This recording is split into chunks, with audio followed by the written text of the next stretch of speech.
dumadaanan ko tibay. Parang atat na ako, naglalaway ako. Hindi ko makakuan, pinapatungan ko ng kamay. Kahit mga sasakyan, pinapatungan ko ng kamay. Pagpalay mo ako, Panginoon, inuupuan ko pa yung mga sasakyan. Sa SM. Nagpipicture pa ko. Oh, bakit? Someday, hindi ako nawawala ng pag-asa. Basta gumagawa ka sa Panginoon. Halimbawa, ganito. Nangyayari yung ganito. Sa bawat pagsamba, ang halaga ng kotse o ng gusto mong sasakyan ay 1.5 million. Ano ang kailangan yun? 10%. Ilang percent? 10% sa 1 million, 1.5. Ang hinihingi ng Panginoon, 10%. Tingnan nyo. Kung 1 million yung halaga ng sasakyan, ang 10% hindi pera.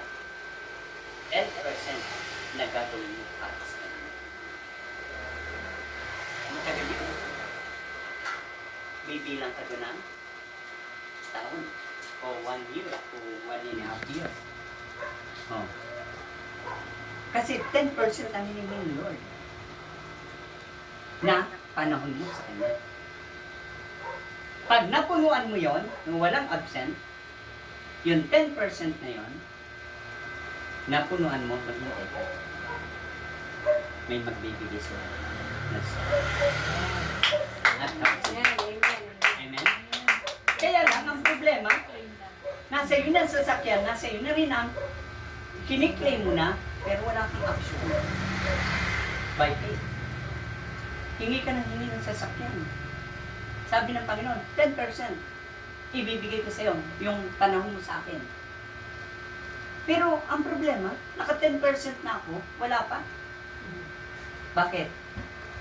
Hindi ka naglelay ng sasakyan. Punta ka din saan, ibigay mo ng sasakyan. Eh, lakas lang ng loob. Amen. Ililihans mo yun. Oh. Ay, wala kang action. Nahihiya ka, oh. Kaya mo wala mo lang pamilya, alam mo naman, wala kang kapera-pera. Wala kang business, wala kang anak buhay. Dapat ka makakabili sa sakyan. Nahihiya ka. No. Meron kang lay hands mo. Kahit wala kang pera, dahil may 10% na hinihingi ang Diyos na panahon mo sa Kanya. Amen? Amen. Pag pumuntahin ko sa Pangasinan, ako. Ay, Ate Aida, sorry, hindi ako makakasama.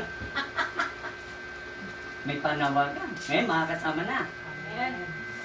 Oh, may panahon na kami. Wala nang sumasakal. Sama tayo. Bagyo tayo. Bagyo, punta. Sige. Meron akong classmate doon. Pwede nating tulugan. Kung 3 gabi lang daw, pangako niya sa akin yun eh. Kahit 3 gabi, Brother Noel, patutulugin ko kayo dito. Bahala ako sa pagkain.